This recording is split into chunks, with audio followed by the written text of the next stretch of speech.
আজকাল আমাদের সমাজে বিশেষ করে ঢাকা শহরগুলোতে বিভিন্ন জেলা শহরগুলোতে দেখবেন কারেন্টের খাম্বার মধ্যে, ব্রিজের মধ্যে বিভিন্ন জায়গায় তান্ত্রিক অমুক কবিরাজ আছে না নাই? ওই কামরূপ খামাকা থেকে এসে ট্রেনিং নিয়ে আসছে, এটা করছে সেটা করছে, স্বামী স্ত্রীর অমিল এটা সেটা এই সব সে ঠিক করে। এগুলো হলো এই সমাজের সবচাইতে সাইলেন্ট যে ক্রিমিনাল আছে, সাইলেন্ট যে অপরাধীগুলো আছে তাদের মধ্যে থেকে শীর্ষস্থানে এরা।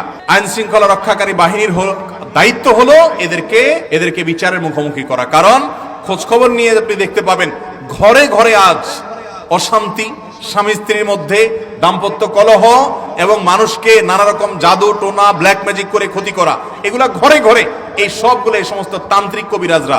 যদি কোনো মুসলমান কোনো মুশরিকের কাছে ঝাড়ফুঁক করতে যায় এবং সেখান থেকে সে চিকিৎসা গ্রহণ করে, তাহলে এটার ফলে সে শুধু গুনাহে লিপ্ত হবে তা নয়, ঈমান হারা হওয়ার মতো বিষয় থাকতে পারে এখানে। কারণ সাধারণত যার আল্লাহর প্রতি ঈমান নাই সে কি বলে ঝাড়ফুঁক করবে? কুফরি কালাম পড়ে ঝাড়ফুঁক করবে, শিরকি কথা বলে ঝাড়ফুঁক করবে, শয়তানের আশ্রয় চাইবে, এরকম কোনো কিছু করবে। অতএব কোন মুসলমানের জন্য এদের আশ্রয় নেওয়া, তাদের কাছ থেকে এই সমস্ত তন্ত্র মন্ত্র নেওয়া জায়েজ নাই, হারাম, এবং এটা ঈমান বিধ্বংসী কাজ।